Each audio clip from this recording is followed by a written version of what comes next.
आपने पूछा कि भावों की संभाल का उपाय क्या है।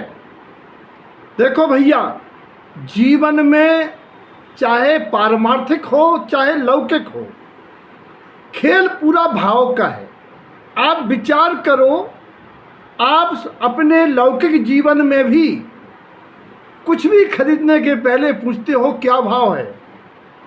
यहाँ पारमार्थिक की अपेक्षा भावों की संभाल का आधार भाव।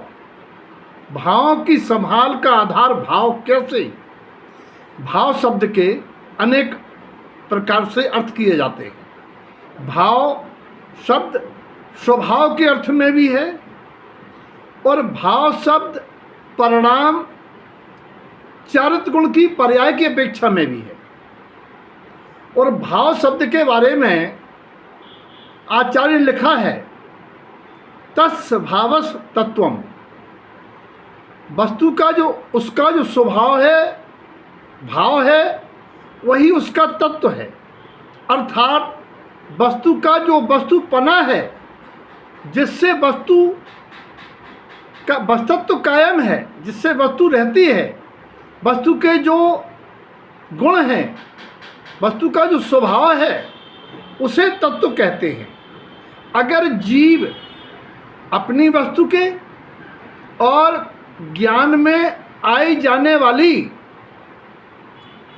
शेष वस्तुओं के स्वभाव को जान ले, अजीब तत्व को जान ले कि अजीब का स्वभाव क्या है, अजीब की सीमाएं क्या हैं, अजीब पूर्णगलन स्वभावी पुद्गल, छूटने वाला विनाशी और स्पर्श रसगंध वर्ण से जानने में आने वाला, और ये स्वभाव भाव कर्म के आश्रय का स्वभाव रखता है। कसाय भाव कर्म के बंध का स्वभाव रखता है। अगर प्राणी भाव को जान ले, तत्व को जान ले, तत्पना को जान ले, अपने स्वभाव को जान ले कि मेरा स्वभाव केवल ज्ञान दर्शन ज्ञाता दृष्टा देखना जानना मात्र है, इसके अलावा मेरा जो कुछ भी है व्यवहार है, अच्छा बुरा मानना, इष्ट अनिष्ट मानना, अपना पराया मानना।